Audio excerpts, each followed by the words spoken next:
My name is Reagan Chunga. I'm from the Ministry of Environment, Forestry and Tourism, under the Climate Change Unit. I'm responsible for coordinating what we call national communications and ban update reports. These are reports we need to submit to the UNFCCC as a signatory to that convention. So my presentation, I was told to keep to 5 minutes. I'll try. I'm here to present on Namibia's nationally determined contributions. These are pledges which countries were required to submit prior to signing the Paris Agreement to say, look, I as Namibia, I'm willing to do A, B, C, and Z despite not having caused the climate change problem. So I'll go through that. Next slide, please. Oh, okay. I thought somebody's doing that for me.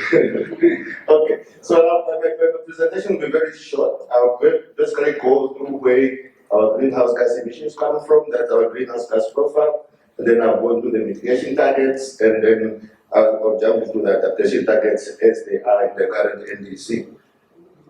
Just on the onset, just to say, the NDC is basically a living document. It's a document which can be revised depending on the availability of new information. I assume now with the discovery of oil in Namibia, we might need to go back and revisit that because our emission profile would have changed.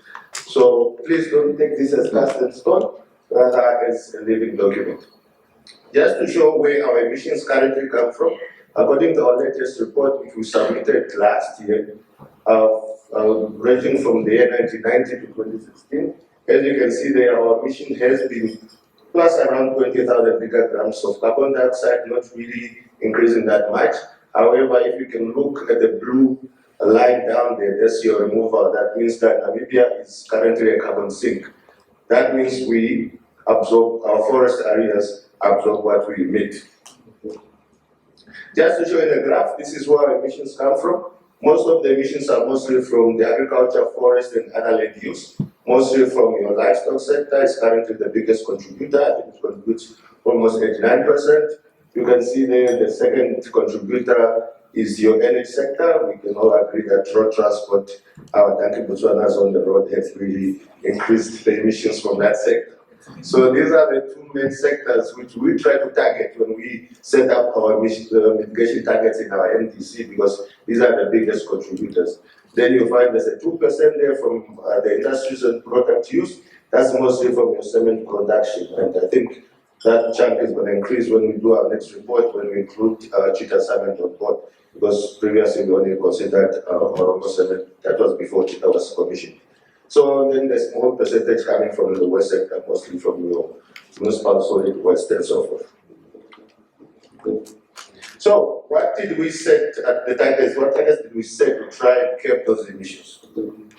So the scope of the NDC, it's we are looking at to increase the national sink capacity to at least 11.902 metric tons of carbon dioxide equivalent. This mitigation is going to cover the whole territory of the Namibian country. The sectors which we are going to cover, we are covering all economic sectors. We are talking about your energy, your industries, your agriculture, forest, land use, and your waste. These are the gases, the carbon dioxide, the nitrous oxide, and the fusions. The time frame is up until 2030. This, like I mentioned, this will be revised every 5 years.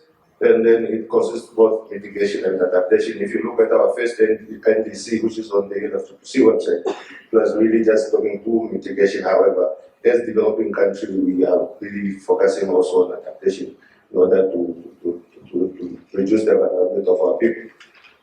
So basically what we are saying in our NDC is that we want to reduce emissions, at the same time increase removals. Reduce your emissions from your road transport, reduce your emissions from your industries, but at the same time preserve your forest and your sink capacity increase. So it's a twofold target kind of an NDC.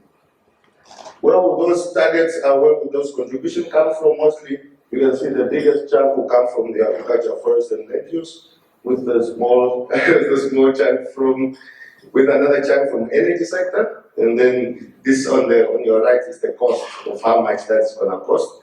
We are saying like most of the the investment will go into the energy sector. As we can all agree, setting up renewable energy at the beginning can be quite costly, and then some of it coming from the agriculture and forest land use, and then a small percentage coming from the industries. So we are talking about, we have at least a total of 17 targets which we set ourselves into. Those targets will reduce that much, 11.902 metric tons of carbon dioxide, and it's going to cost us 9 billion. And it's on condition that we get this support required for us to carry out those activities. What are those? Basically, under the energy sector, we are mostly, under energy production, we are looking at substituting fossil fuel based with renewable energy based. So I won't go into the detail, but these are some of the planned projects under the Ministry of Mines and Energy, under the NAMPOWER and so forth. So basically, it's just a matter of switching from burning coal, or which we always do sometimes at Fat Power Station, to much more renewable energy. And some of those is, for example, the Shkoto 40 megawatts, which NAMPOWER is trying to put up, which is a biomass-based project. So under transport, we are also looking at just substituting the current locomotives, both road and rail, from using the ones using diesel and petrol to the ones using electrical vehicles, and also now the green hydrogen which has come up.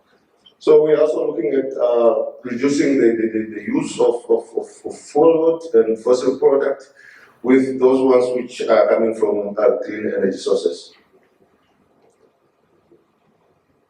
Under the industries and processes and product use, we are looking into the cement production, because when you are producing cement, there is a certain chemical which you put there called clinker. If you can substitute a certain percentage of that chemical which you are putting into that cement production, you can reduce your emissions by a certain target. So we are looking at trying to engage the Horongo cements, the Cheetah cements, to see if they can replace at least 10% of that clinker with an alternative product, which can now help you to reduce your emissions from there.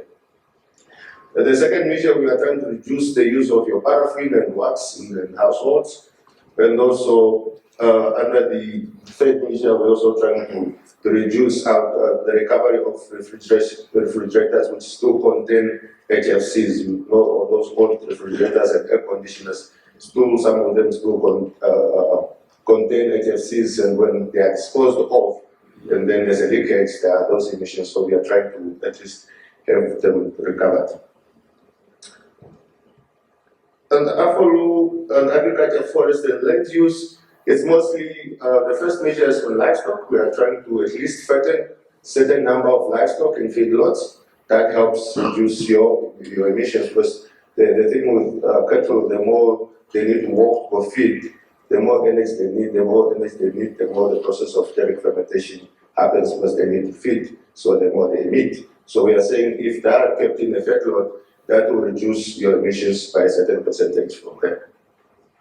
And then the second measure is basically mostly protecting our forest, reducing removals from our forest, that the zinc capacity can grow. And then the third measure is more on cropland, which also, if you have more perennial crops than annual crops, that increases also your carbon sequestration. On waste, it's mostly composting, and this we have been engaging municipalities, town councils in this regard, to see how we can reduce the amount of waste which ends up in the dumping site, which is organic in nature, which can be turned into compost. So if you are saying you can reduce at least by a certain percentage or certain tons of waste which ends up in your dumping site, you are also reducing the emissions which are happening from that dumping site. Then the third measure is mostly on open burning of waste. We have seen that with most town councils. They still throw matches in their dumping site. Once it becomes full, that contributes to your emissions. So we are trying to reduce that practice. And the waste management strategy, which is currently in place in the ministry, basically prohibits that. And then there's a third measure, which is wastewater treatment and discharge to improve sewer water management. So this is something also we are engaging municipalities and town councils to see how they can better manage their water sewer systems that you reduce your methane which comes from there. I hope I'm still doing well with time. And I hope everybody's on the same page with me. I'm a scientist, so I tend to forget and start talking about my nitrous oxide and methane and whatnot. So please bear with me. I'm trying to be as practical as possible. I want to go into the adaptation. There are quite a number of adaptation actions. Like I said, the adaptation is key for Namibia. So we have in our current NDC, we have a total of at least 36 actions which we have proposed, measures, and 84 actions costing that much, 6 billion. So these, they range from agriculture and food security, then we are talking about our conservation agriculture and so forth, water resources, underground water recharge, and to reduce evaporation, and then biodiversity and ecosystems. Some actions are in the fisheries and aquaculture and the health, and other cross-cutting issues, which comes the issue of awareness and the education, which was raised earlier. Then infrastructure, basically climate proofing our infrastructure to withstand the impacts of climate change. And then the coastal zone is basically trying to protect our coastal area. They say Namibia, well, this is much more vulnerable to coastal zone, to sea level rise because it's much lower compared to the other coastal towns. So there are some measures there. This document, I think, will be made available soon after it's gone through the cabinet and it will be submitted officially, hopefully, in Dubai. I've certainly corrected by the process there. But yeah, at the coming conference of the parties. There are quite a number of them, so I won't go through them as told time is not on our side, but they are also listed according to those thematic areas which we had developed. With those few words, I think over to you, sir.